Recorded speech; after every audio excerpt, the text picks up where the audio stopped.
Ultrasonic flow meter. This is one of the flow measuring instrument in which ultrasonic waves are used for the measurement of flow of the liquid. Now let us first know what is ultrasonic wave. It is audible wave.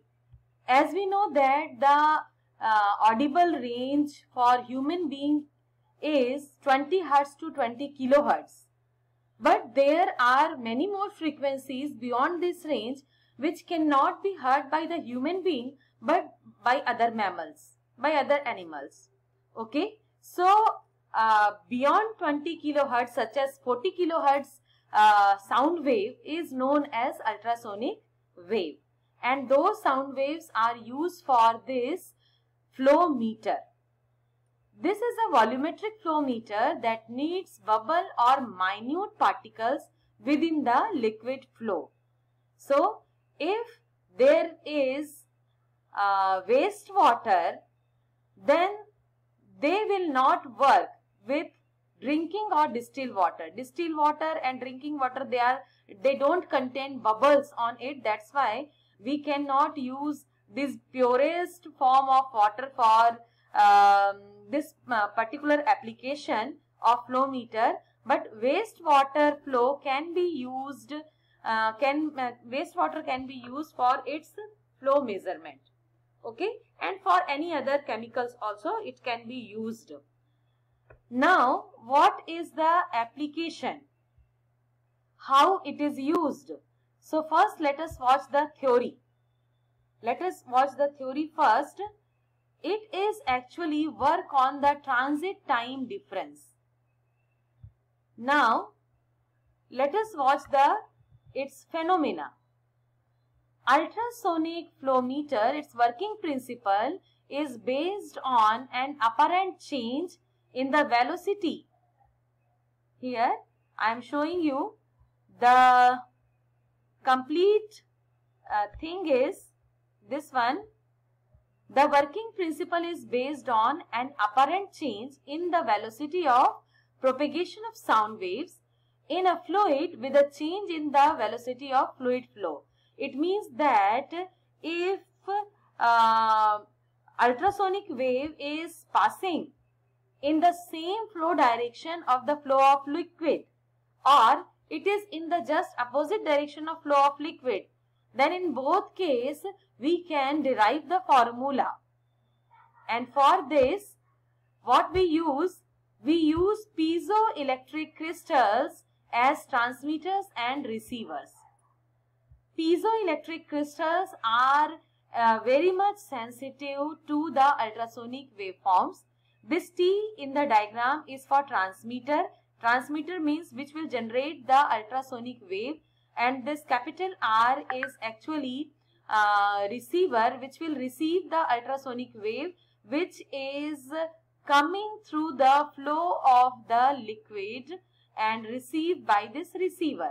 Now let us watch this diagram clearly. Here in this diagram, what we are watching, that this V is the velocity of liquid fluid.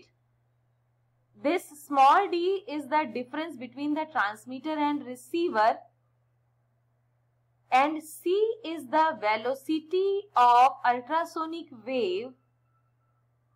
Okay, and this C is when there is no flow of liquid.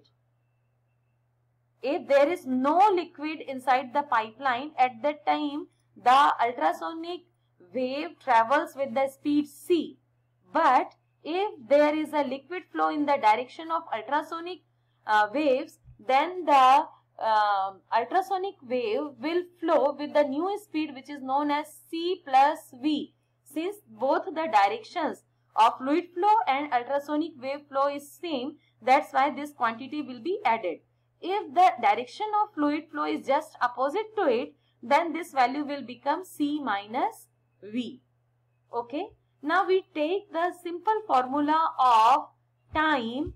Time is equal to distance by velocity.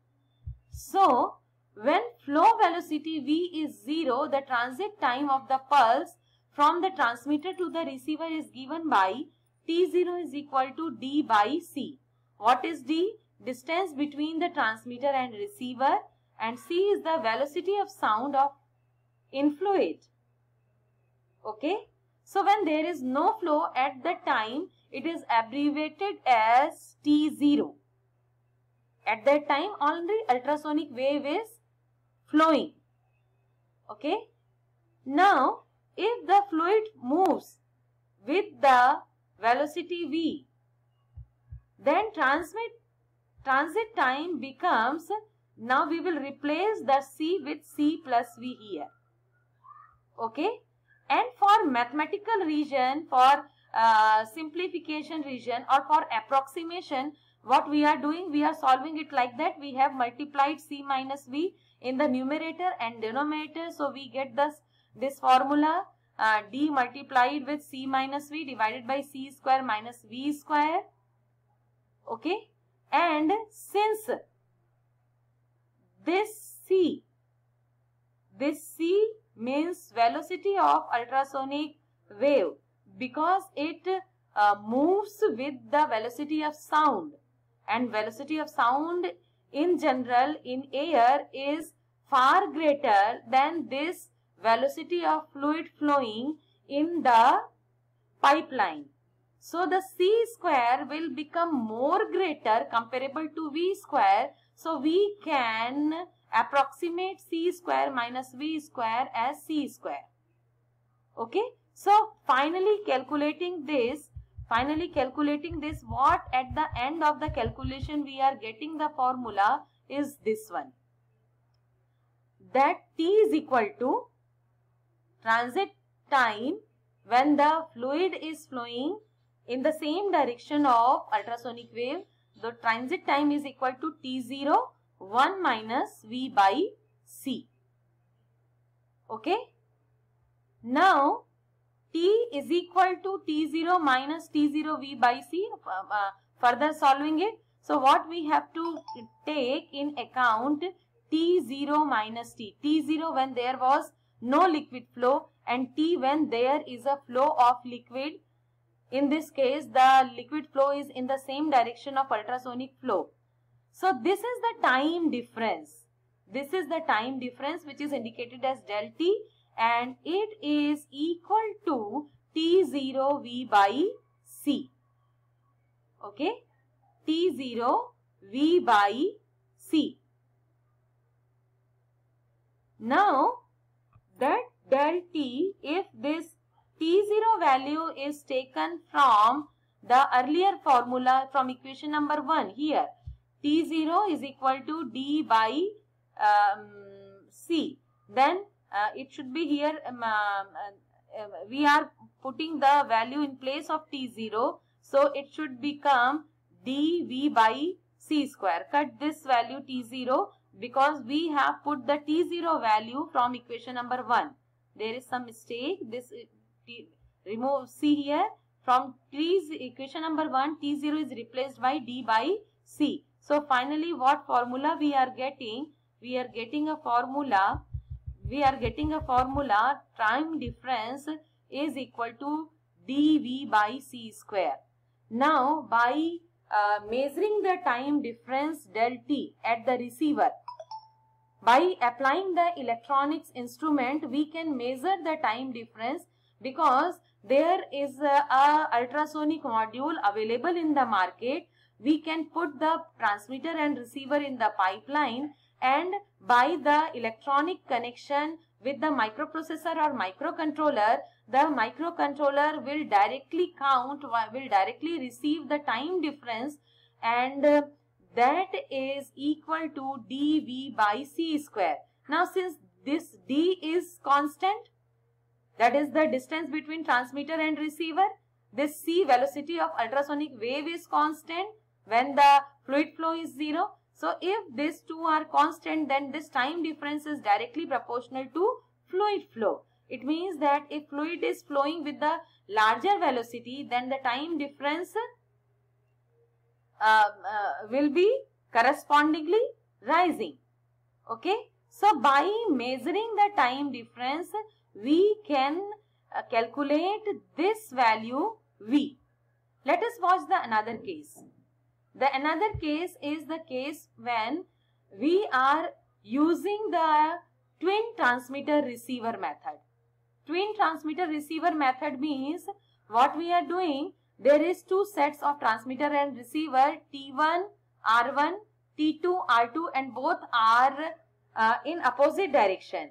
This T1 is in the left side transmitter and receiver of the first ultrasonic is in the right side, while in the second case it is just opposite. T2 is in the right side, transmitter is in right side and receiver in the left side. So actually for the calibration process, for enhancing the accuracy of the ultrasonic flow meter, we have put two ultrasonic sensors in both directions. So when the direction of flow in this way, so upper one will receive the velocity of fluid ultrasonic wave as C plus V, while the lower one will receive as C minus V. And if the direction of flow is just reverse, so the lower one will receive C plus V and the upper one will receive the ultrasonic flow wave flow C minus V.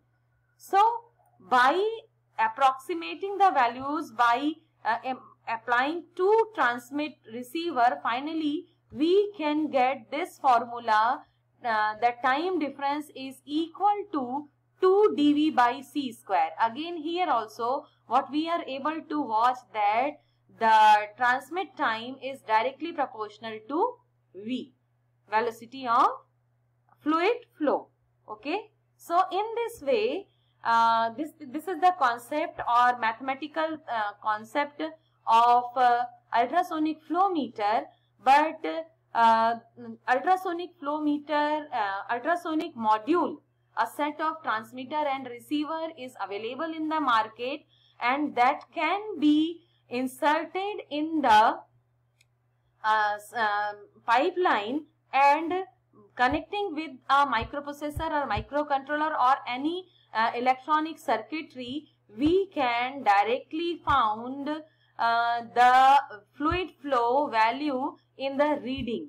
Okay, the complete microcontroller or microprocessor will calculate the value and it will provide the value. So this is some realistic view of the ultrasonic flow meter, with ultrasonic pulses propagated diagonally between the upstream and downstream sensors mounted on the exterior of the pipe. The flow rate is measured by detecting the time difference. So this is the practical view, and where the sensors are, this is the practical view.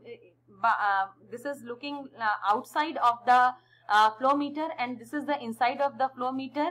The one is the transmitter, another is the receiver. If they are externally fitted, then this will be the path. And in the theory I have shown that they are in the same horizontal axis. So according to the implementation, the mathematical calculation can be derived, but in every case the time difference is directly proportional to the fluid flow. Okay. Now let us watch the advantages and disadvantages that you can study. Here there is no blockage of the path of liquid flow, no obstruction. Okay, and it can measure the bidirectional flow of liquid.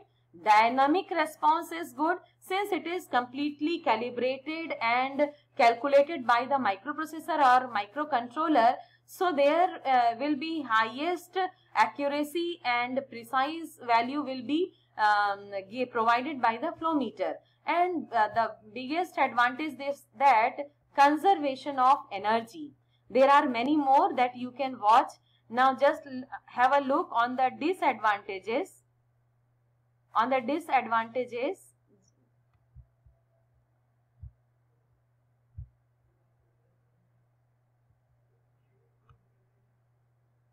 the disadvantages are design of this meter is complex. Okay, and what are the major applications? The major applications are In wastewater and dirty